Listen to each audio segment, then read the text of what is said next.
आपको पता है, मैंने ये सुना था, पता नहीं, ये मैंने कभी देखा नहीं है ध्यान से, कभी कभी माएँ जब प्रेग्नेंट होती है ना, ऐसे हाथ रख के गीत गाती हैं बच्चों के ऊपर।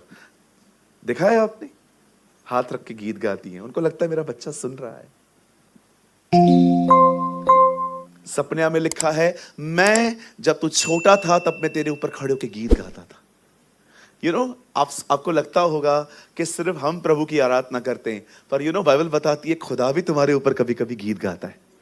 इसलिए दाऊद कहता है, उसने मुझे छुटकारे के गीतों से घेरा है। अ सॉन्ग्स ऑफ डिलीवरेंस। कई बार आपने देखा है कैसे वो आपके आसपास आके मंडराता है, चिंता क्यों कर रहा है, मैं हूं ना। हाँ, क्या है, क्या हुआ, प्रभु ऐसा कर रहा है, मैं हूं।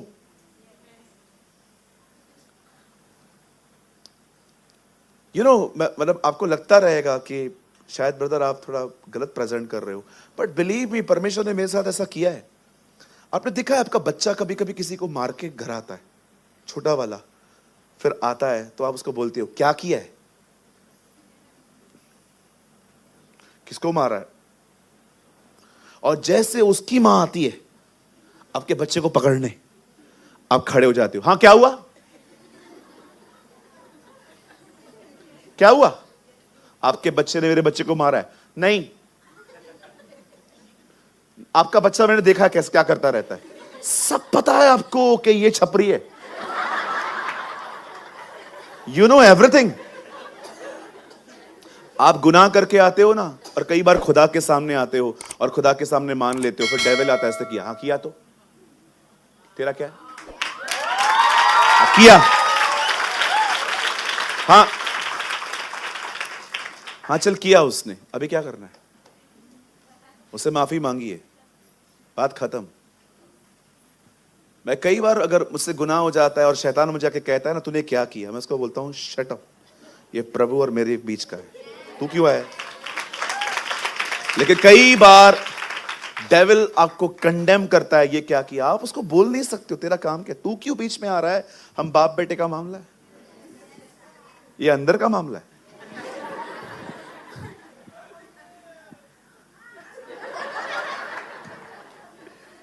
हालेलुया, बोलो यीशु मसीह की। मैं आप में से हर एक को कहना चाहता हूं, हमेशा याद रखना, परमेश्वर आपको पनिश कर सकता है, पर परमेश्वर कभी आपको शैतान के हाथों में नहीं सौंपेगा, नेवर। आप चाहें तो आप खुद दे सकते, लेकिन खुदा कभी नहीं देगा। दाऊद ने इज़राइल में एक ब्यूटीफुल कल्चर बिल्ड किया था, और वो था वर्शिप का, वो था आराधना। मैं आप में से हर एक को कहना चाहता हूं, जब आप सुबह उठते हैं ना, जब आप अपनी बाइबल स्टडी कंप्लीट करते हैं, आपका प्रेयर हो जाता है, प्लीज अपने फोन में अच्छे अच्छे सॉन्ग्स डाउनलोड करो और लगा के रख दो, और साथ साथ प्रभु की आराधना करो। अगर आप ये नहीं करोगे ना, बिलीव मी, कभी कभी शैतान आपके मन में ऐसे ऐसे ख्याल डालेगा। समझो एक दिन आप दो बहनें हैं, एक ही घर में हैं, दो सिस्टर्स, आप सिस्टर्स हैं, मम्मी अलग है, आप अलग हो, तो आप लोगों ने काम बांट के रखा है। कुछ घरों में काम बटा हुआ रहता है, आप प्रेस कर लो, वॉशिंग मशीन में कपड़े मैं धो लूंगी, दोपहर का खाना आप बना लो, रात का खाना मैं बना लूंगी। लेकिन सोचो एक दिन वो छोटी वाली महारानी लेट उठी, और आपका प्रेयर हो गया, वर्शिप हो गया, और अब आप रोटियां पका रहे हो, और अब तक अंदर का दरवाजा बंद है इसका, और खाना पकाते पकाते शैतान पहली चीज आपके मन में डालेगा, अकेले कर रही है तू, उसका काम कर रही है तू। ऐसे ही हैं ये लोग, देख रहे हो कैसे आपके अंदर नेगेटिविटी क्रिएट की जा रही है। लेकिन यहीं पर आप गाने लगा दो, उसके फाटकों में प्रवेश करूंगा धन्यवाद के साथ, उसके आंगनों में स्तुति करूंगा। आप गीत गा रहे हो, शैतान यहां से विचार दे रहा है, और वो क्या देख रहा है, ये ले ही नहीं रहा है, और जैसे आप वो ख्याल दे रहा है उसके, और आप, वो जीवित है जीवित है जीवित है सदा, मेरा यीशु मसीह जीवित है, गाओ हालेलुया, गाओ हालेलुया। अरे विश्वास करो, मैंने ऐसा किया है। मैंने ऐसा किया है जीवन में बहुत बार। जब नेगेटिविटी घुसने की कोशिश करती है ना, believe me, that time I praise the Lord, मैं इससे बच जाता हूं। अगर मैं ये नहीं करूंगा ना, बिलीव मी, आने वाले दिनों में ना आपकी मेरी शक्ल आपको पसंद आएगी, ना आपको मेरी, ना मेरी आपको आएगी। क्योंकि पता है क्यों? नफरत एंटर हो गई। इससे अच्छा कि नफरत एंटर हो, आप वर्शिप के द्वारा प्रभु में एंटर हो जाओ। अभी क्या होता है, बहुत से जो लोग हैं ना, आप देखिए, इजीली नेगेटिविटी में आ जाते हैं, इजीली, बहुत इजीली। समझो आप यहां पर बैठे हुए हो, मैं यहां से गुजर रहा था, मेरा ध्यान भी नहीं था, 100 काम चल रहे थे, और मैं यहां से निकला और आपको ऐसा लगा बड़ा आदमी जाता है, जय मसीह भी नहीं बोलता। बहन, मुझे याद भी नहीं है आप यहां बैठे हो, मैं क्यों करूंगा? मुझे बताओ ना, आपने मेरी गाय ली है, ना आपने मेरी भैंस ली है, ना मैं उसका गोबर लिया है, आपने कुछ भी नहीं लिया। आप मुझे बताओ, हम लोग की कौन सी जानी दुश्मनी है कि हमारी जमीनें पड़ी थी और आपके बाप ने हमारी जमीनें ले ली थी? हमारा क्या प्रॉब्लम है, मुझे बताओ? छोटी सी बात को लेके आप अपने मन में क्रिएट करने लग जाते हो। ठीक है ना, खुद नहीं बात करना चाहता तो हम भी नहीं करेंगे। अरे पूछ तो लो, आपको क्यों लगता है कि पास्टर को टेंशन्स नहीं होते? अरे इतने टेंशन्स होते हैं। विश्वास करो, विश्वास करो, हम पास्टर्स लोग हैं ना, बावर्चियों की तरह होते हैं।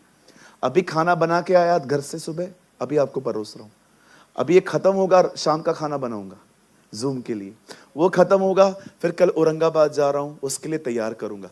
बिलीव मी, मेरी पूरी जिंदगी इसमें निकली है। मेरे पास कभी कभी, विश्वास करो, आपको सोचने का भी टाइम नहीं रहता कि आप कहां हो। बता, ये बेइज्जती नहीं है, नहीं बेइज्जती नहीं है, ये बेइज्जती नहीं है। मैं आपको बताना चाहता हूं, मैं इतना ऑक्यूपाइड रहता हूं कभी कभी, बिलीव मी, मैं कभी कभी घर पे कॉल नहीं कर पाता। मेरी मम्मी रोज वेट करती है मेरे वीडियो कॉल का। कभी कभी मैं मां को रात को कॉल करता हूं, मां मैं अभी तक बाहर हूं, मैं अभी वीडियो कॉल नहीं कर सकता, आप प्लीज टेंशन मत लो, मैं एकदम ठीक हूं, मैं बिल्कुल चंगा हूं, हवा में उड़ रहा हूं, और बिल्कुल तू परेशान ना हो, मैं तुझे सुबह उठ के करूंगा। क्योंकि मैं कभी कभी इतना टायर्ड होता हूं। आप सोचो ना, 5 घंटे बंदा बात करेगा, आप 1 घंटा बात करके दिखाओ। भाइयों, आपको बोल रहा हूं, आप 1 घंटा बात करके दिखाओ।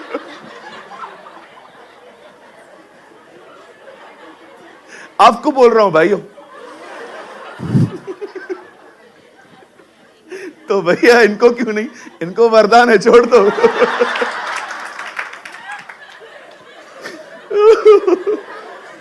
आप करके दिखाओ 1 घंटा बाद भाइयों। भैया, लेकिन आप इनको क्यों नहीं बोल रहे हो? ये कर लेंगी।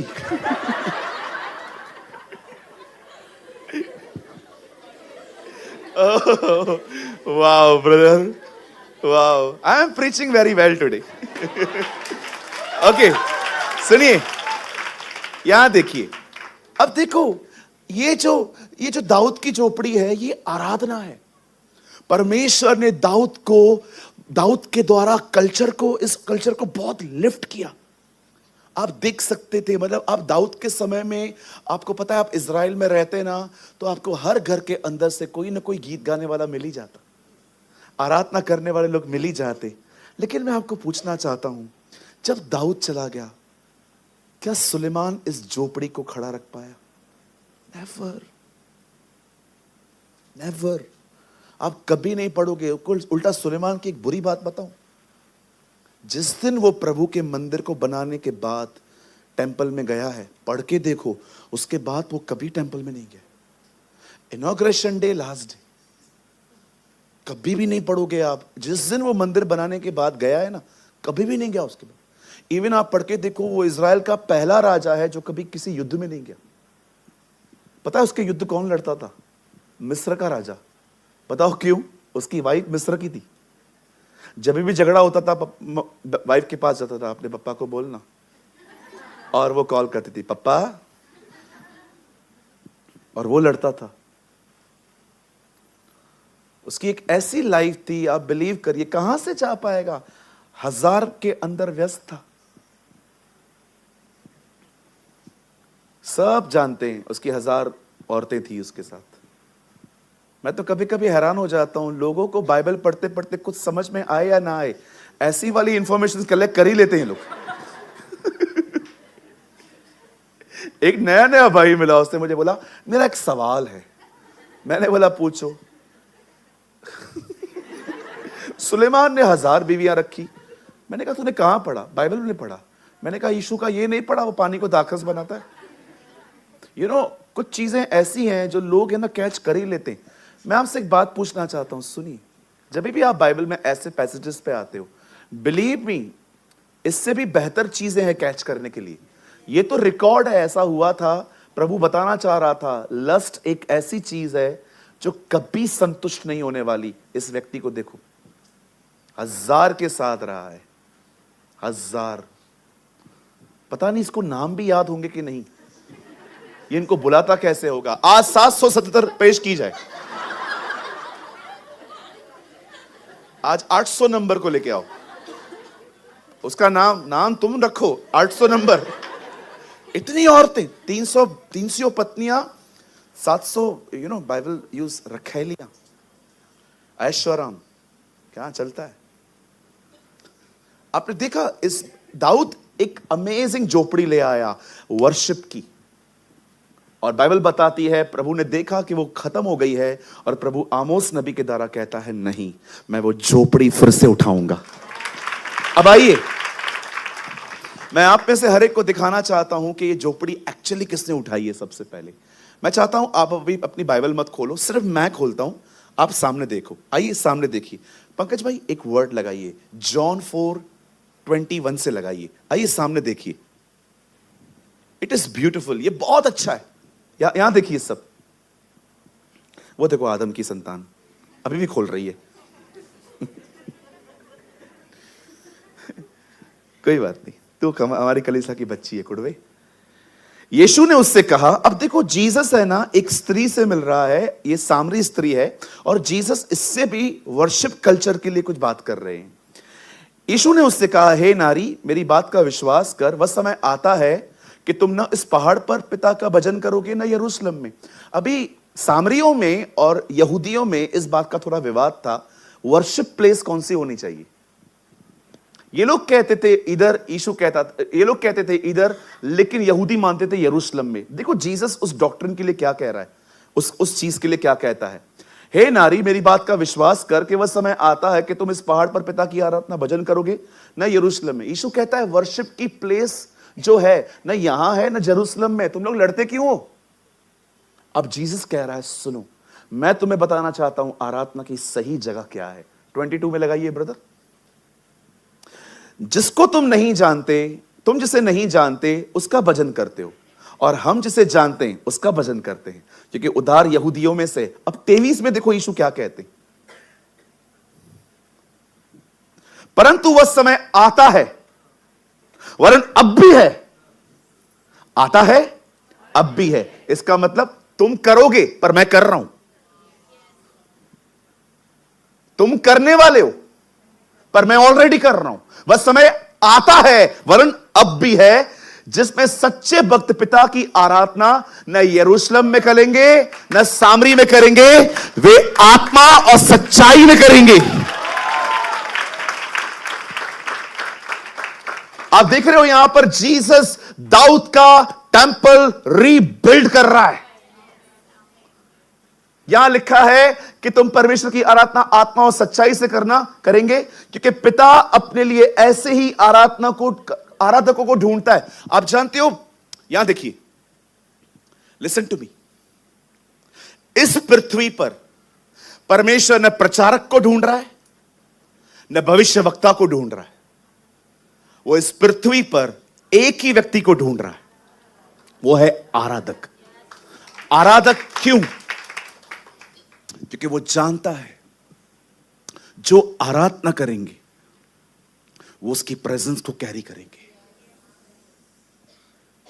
आप जानते हो, जब जीसस कहता है वह समय आता है वरन अब भी है, यीशु ये कह रहा था वो समय आएगा जब पवित्र आत्मा तुम पर आएगा, इसीलिए ताकि तुम उसकी आराधना कर सको। लेकिन वो तुम्हारे लिए समय आएगा, लेकिन वो मेरे लिए अब भी है, क्योंकि मैं कर रहा हूं। जानते हो क्यों जीसस ये कहना चाह रहा था? वो क्या समझाना चाह रहा था? वो ये कहना चाह रहा था कि जो वो छोड़ के गया है। जो दाऊद का कल्चर था वो मैं फिर से उठाना चाहता हूं। और देखो अब आराधना कहां होगी? आत्मा में और सच्चाई में। अब ये 23 है, मतलब 24 लगाइए। परमेश्वर आत्मा है और अवश्य है उसकी आराधना करने वाला आत्मा और सच्चाई से उसकी आराधना करे। अब मुझे एक बात बताइए, सब सामने देखिए। दाऊद ने एक अच्छी वर्शिप यरूशलेम में, इज़राइल में बिल्ड की, लेकिन उसके उस विजन को कोई भी कैरी नहीं कर पाया। पर आपने देखा जब यीशु मसीह आते हैं तो उसका विजन फिर से कैरी करते हैं। अब वो पिता की आराधना कर रहा है, अब वो पिता को ऊंचा उठा रहा है। आपको पता है जीसस एक वर्शिप लीडर है। यहां देखिए, कभी कभी ये भाई लोग वर्शिप करते हैं ना, मैं पीछे बैठ के पता है क्या प्रार्थना करता हूं, प्रभु आप ज्वाइन करिए ना। एक वर्ड लगाइए, इब्रानियों 1 अध्याय, 1 अध्याय। आप भी चाहे चलो खोल सकते हैं आप लोग भी।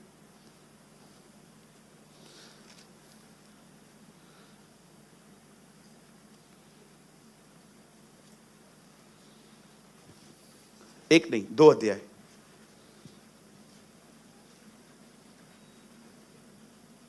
11 वचन, 2:11।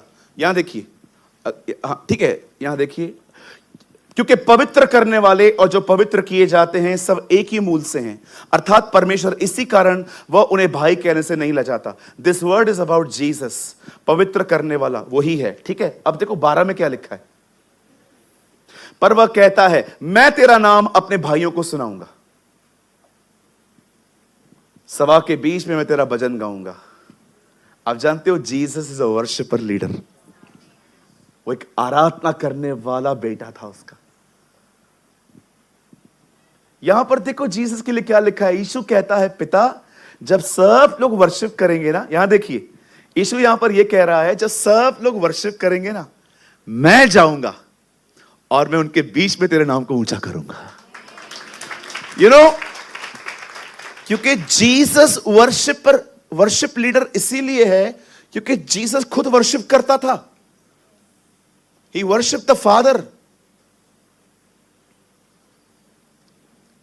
मैं आप में से हर एक को एक बात कहना चाहता हूं, अपने जीवन में वर्शिप लेकर आइए, अपने जीवन में आराधना लाइए, अपने जीवन में अच्छे अच्छे गीतों को गाइए प्रभु के लिए। आपका बहुत बड़ा बेनिफिट है इसमें, पता है क्यों? क्योंकि गीत गाने वाले जो होते हैं ना, ये सिर्फ ऐसा गीत गाना नहीं है कि जस्ट आप डांस कर रहे हो। नो, मैं कुछ समझाना चाहता हूं। मुझे लगता है मेरा मैसेज अब स्टार्ट होगा।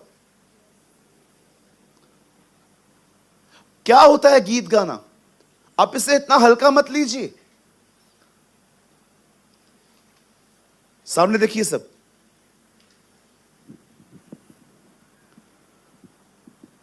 सिर्फ गीत गाना सब कुछ नहीं है। कई लोग क्या करते हैं ना, जब वर्शिप चलती है ना तो वो सिर्फ म्यूजिक एंजॉय करते, ट्रिंग ट्रिंग। No no no, music is not important, thank God for music, लेकिन ये इससे बहुत आगे है। बाइबल बताती है आराधना आत्मा में होती है, आत्मा में, सच्चाई में होती है। याद रखिए, जो आराधना आपको पवित्र आत्मा से न भरी गई वो आराधना नहीं है, वो सिर्फ गीत है। एक सच्ची आराधना परमेश्वर की जो आप करते हैं वो आपको पवित्र आत्मा से भर देगी। क्या मैं स्टार्ट करूं कुछ? बड़े ध्यान से सुनेंगे? सुनिए, बड़े ध्यान से सुनिए। जब आप गीत गाते हैं तब गीतों से भी ज्यादा इंपॉर्टेंट यह है कि आपके मन में क्या चल रहा है।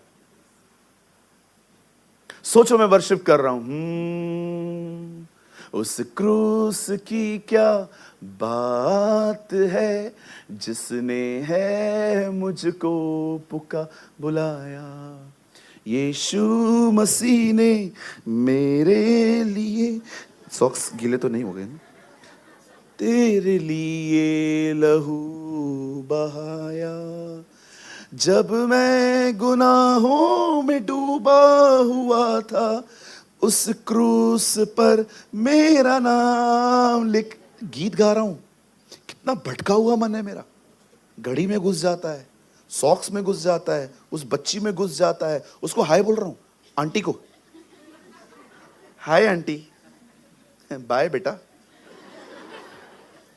कभी कभी आप देखो, जब हम लोग गीत गाते हैं ना, हम गीत के पीछे नहीं रहते। पता है वर्शिप क्यों कही जाती है करने के लिए? ताकि वर्शिप के द्वारा परमेश्वर के उपकारों को याद किया जाए।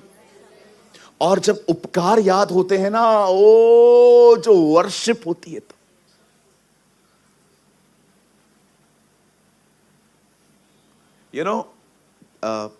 हम एक परिवार हैं। कभी कभी आप देखो, आप जब बीमार पड़ते हो और आपको ऐसा लगता है यार कितना दर्द हो रहा है, और जब प्रभु आपको चंगा करते हैं, और जब आप कलीसिया में आते हो और गीत कोई चंगाई पे चल रहा है, आपने देखा आप कैसे गीत गाते हो? यस, क्योंकि अब आपके लिए वर्शिप रियल है।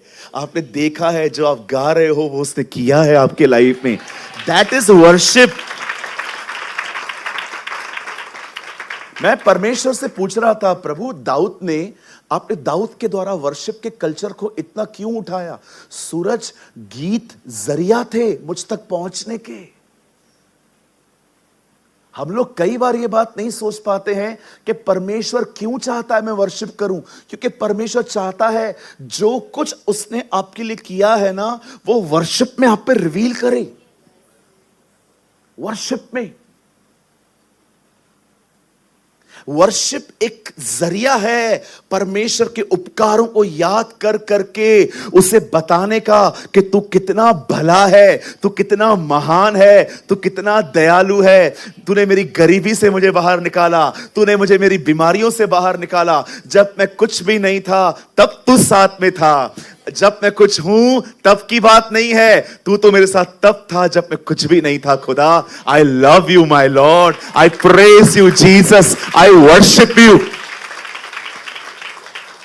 मेरे भाइयों, मेरी बहनों, क्यों चाहता है परमेश्वर हम आराधना करें? वो सिर्फ ये नहीं चाहता कि हम सिर्फ गीत गाएं, वो चाहता है आराधना के द्वारा आप में से हर कोई उसके उपकारों को याद करे, उसे धन्यवाद दे। क्योंकि बाइबल कहती है धन्यवाद करने वाला बलिदान चढ़ाता है। धन्यवाद देना एक सैक्रिफाइस है। और जानते हो, गीतों को गा गा कर उसके उपकारों को याद कर करके मैं आपको कहना चाहता हूं, आप उसकी उपस्थिति में आते हैं। और मैं आपको बताना चाहता हूं, मेरी बाइबल कहती है जब जिब्राइल स्वर्गदूत, बाइबल बताती है जब मिकाइल स्वर्गदूत मरियम से मिलता है तो मरियम को क्या कहता है? मरियम सुन, तू गर्भवती होगी, पुत्र जनेगी, उसका नाम यीशु रखना, क्योंकि वह अपने लोगों का उनके पापों से आजाद करेगा। और वो अंत में पता है क्या कहता है? यह बात याद रख, परमेश्वर के साथ कुछ भी असंभव नहीं है। याद रखिए, यहां देखिए, सुन लीजिए मेरी बातों को पहले, याद रखिए, वहां पर स्वर्गदूत यह नहीं कहता कि परमेश्वर के लिए कुछ भी असंभव नहीं है, वो कहता है परमेश्वर के साथ कुछ असंभव नहीं है। प्रेजेंस ऑफ गॉड में जाने के लिए आराधना करनी पड़ती है। जब आप प्रभु की आराधना करते हो, आप उसकी उपस्थिति में जाते हो, और जो उसके साथ रहते हैं उनके लिए कोई काम असंभव नहीं है।